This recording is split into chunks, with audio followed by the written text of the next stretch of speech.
Okay, we're live. All right. We're with Joe Massey today, Castle and Cook. Joe actually saved the deal on my primary house that I live in right now, Richmond American. I love my Richmond home, but Joe was the only one who could close it because I'm self-employed. So, Yep. I yay. remember you called me. You were super nervous. You're like, we're like 2 weeks from closing. What do we do? I'm like, send me your stuff. We'll take care of it. And that's a big part of what we do. Sometimes people call us when they have problems. We're really good at that. Obviously, we want to talk when there's not a problem. But if something goes wrong, call us. Or if you ever need a second opinion, we're big to help on that. It was amazing. So thank you for my roof that I'm physically living in. You're very welcome. You're very welcome. But what caught my attention was on your Instagram, your assistant Catherine posted a CE class that you were teaching on investment properties, which is like my favorite part of real estate. I mean, I love all of it, but there's so many options. But anyway, I want to just do a quick blurb on investment properties, different ways that you can get creative buying things. There's not just one way. Yeah. Yes. Yeah, so the class I teach is how you can build a portfolio of 10 rental properties or help your clients build a portfolio of 10 rental properties.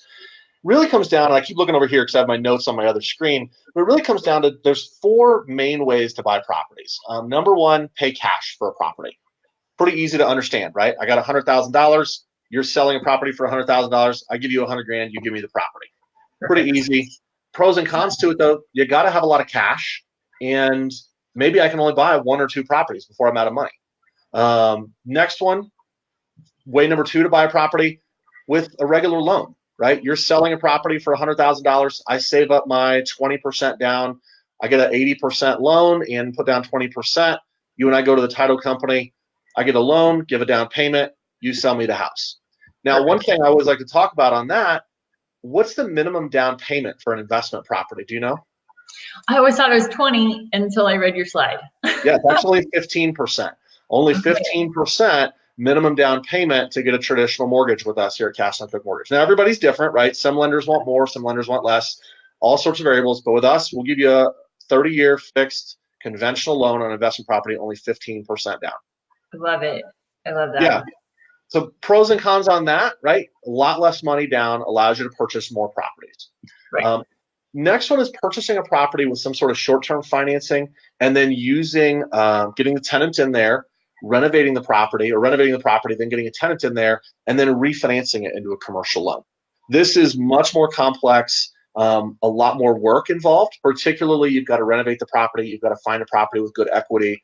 Harder to find properties, harder to renovate, but you're going to get a really good return on these. And this is something that we spend a lot of time talking about. I actually teach a full hour-long class just on this one way to buy properties. And it's great because it's a way that you can buy with as little as zero down, maybe 3%, 5% down, and get a great cash flowing property.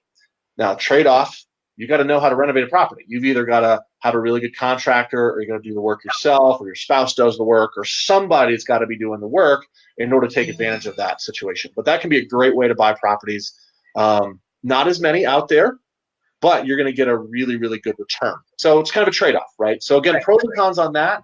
You don't have a lot of money in, which allows you to buy more and more properties, but they're harder to find. So you might find, one of those every year or one every other year. Yeah. Maybe putting my 15 or 20% down, maybe I can find one or two or three of those a year. Yeah, exactly. Yeah. Do you do a lot with hard money lenders, or do you work closely with them? Okay. We do. Yeah, we work with a number of the hard money lenders around the state. I'm not a hard money lender, so 100% transparency. We have different hard money lenders that would actually fund the purchase and renovation, and then we're just coming in to do the refinance and pay off the hard money lender after that property is completed. Yeah, that's definitely one where you start with the end in mind. It's a 2-year max, 3-year, or whatever. Those interest rates get pretty high. That's right. And a really important point there, if you do your renovation quickly enough, we don't have any seasoning. So you could buy the property, have your hard money loan, renovate it, and I'll come in and give you a refinance 15 days later, 30 days later, 60 days later. We don't have any waiting period. You don't have to wait 6 months or anything like that. You can quickly renovate it and we'll refinance it right away. Awesome. Great. Okay. So really, really a cool way to buy investment properties. The fourth one, a lot of people don't think about this, but purchasing a multi-unit as your primary residence, renting out one of the units, and or living in one of the units and then renting out the other units. Now, a lot of people say right now, well, that's great, but it's hard to find a multi-unit. That's true. But maybe find a single family residence that I can live in the upstairs and rent out the basement. Or maybe a condo, and this is great for younger people. I'm going to live in the master bedroom. I'm going to rent out the other 2 bedrooms to my roommates who I'm already living with, right? And rather than continuing to rent and we're going to move into another apartment together, I'm going to bite the bullet, save up for down payment, which I only need 3.5% or sometimes even only 3% down to buy my primary residence, move into the master bedroom, move my roommates into the other 2 rooms, rent it out. Now it's actually an investment property because it's generating cash flow. And so that's a way that's becoming more popular for younger folks to buy their first investment property. Yeah, it's smart. It's very smart. Another thing, I wondered if I could add a fifth.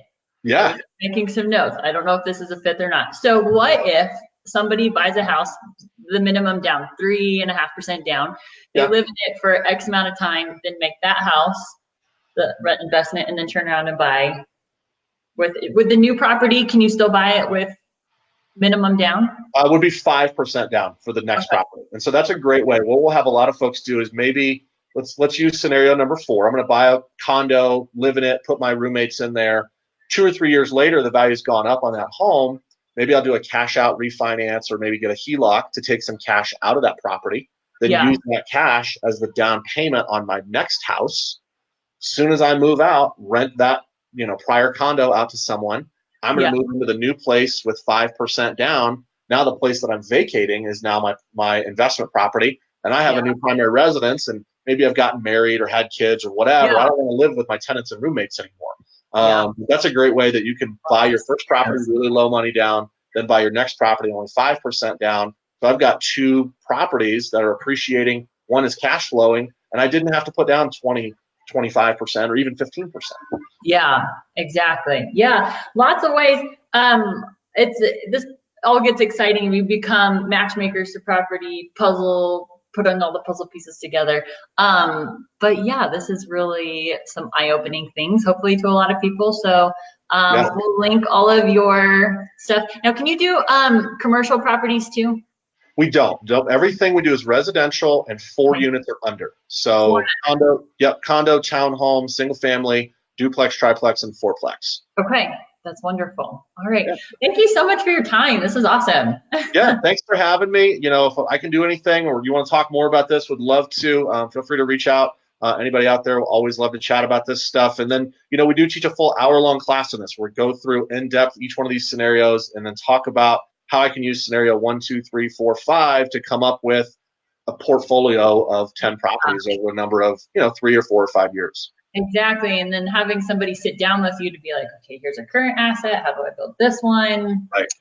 Yeah, do all of it. And with your permission, it's okay to share this wonderful spreadsheet that I have in front of me. I think it's like 29. Okay. Yep, I'm going to link 29 pages. It's so helpful. I love it. So, all right, we're going to put everything in one package.